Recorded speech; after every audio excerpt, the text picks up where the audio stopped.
Almost immediately after the state of Pennsylvania decided to turn non-firearm items, blocks of metal, into firearms and treat them as such, the Firearms Policy Coalition took action today. If you want to know more, sit by and watch this episode of Guns and Gadgets.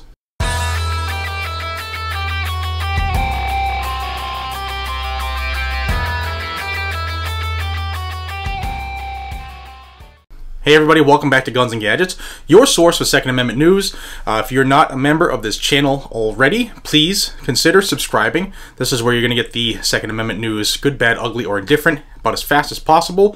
And I want to thank everybody, all the new viewers, the new subscribers. I'm so happy that you are joining us, and I hope that I earn your keep.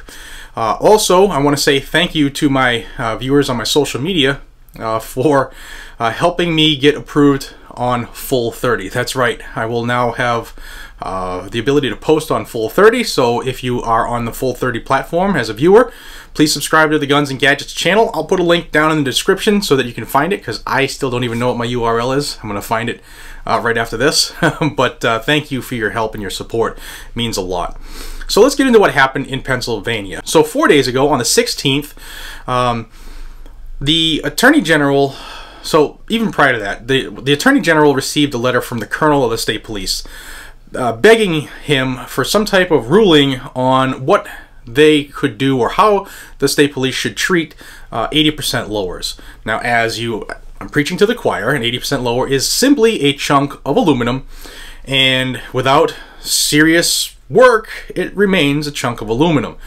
Just like without serious work, a chunk of iron remains a chunk of iron and doesn't become, you know, a car, stuff like that. All right, so it's just a chunk of aluminum. However, using all kinds of crazy terms and viewing how people talk today and what they really meant when they said language back in the day, this guy was really reaching. But the Attorney General, whose last name is Shapiro, came back and told the State Police Colonel, whose name, that's what I'm looking for here, the State Police Colonel's name, or the Commissioner they call him, is Evanchik, Robert Evanchik. So he begged the Attorney General Shapiro, said, please give us guidance, please give us the answer. And Shapiro came back and said, yes, these chunks of aluminum will be treated as firearms because they could be converted to, and they're intended to be, firearms. Really? That was a big stretch. But since that day, the Pennsylvania State Police are handling these chunks of aluminum as a firearm. So if you possess a chunk of aluminum, you're now in possession of a firearm. Now, on that same day that the Attorney General gave his ruling to the State Police Commissioner, the State Police changed something that they were doing. They have an instant check system, and they posted this. They modified the instant check system on the website to include a new rule the Commissioner began enforcing that same day. The rule, in pertinent parts, says that, and I'll quote, as of 12/16/19, the sale of partially manufactured, often referred to as 80%, frames and receivers and kits which include the same require a background check through the Pennsylvania Instant Check System in accordance with the Attorney General's binding opinion and applicable requirements within the Uniform Firearms Act.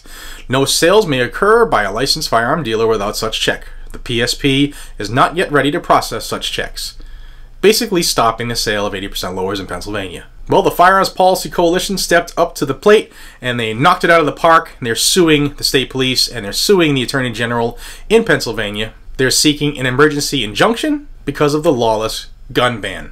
Now, I'll put a link in the description where you can actually read the letter from the Attorney General and his declaration and how he came up with this. I think it's 6 pages if I remember right.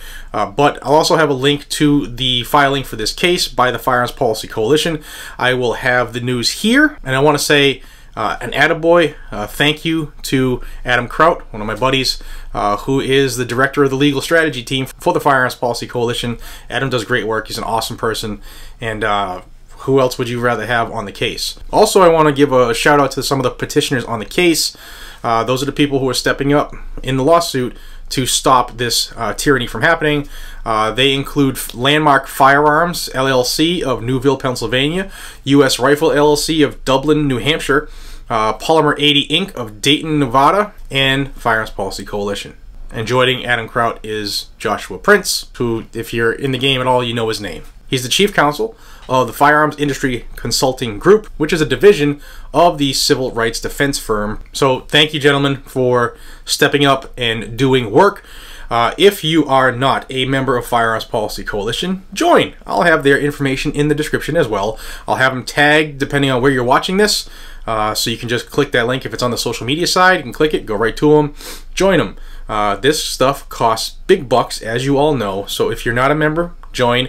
If you are a member, throw them 20 bucks. This is what actually helps, is when us, we the people, we the community, chip in to help them attain these goals. Please share this with like-minded individuals. If you know anybody who might enjoy the Second Amendment news, please tell them about the channel, and maybe we can get them to subscribe too. This channel is growing at a rate that is blowing my mind, and you all keep me going. So thank you for your time. I know how valuable it is. I am Jared, your humble host of Guns and Gadgets. Until we see each other again, be safe, stay vigilant, and carry a weapon. Take care, everybody.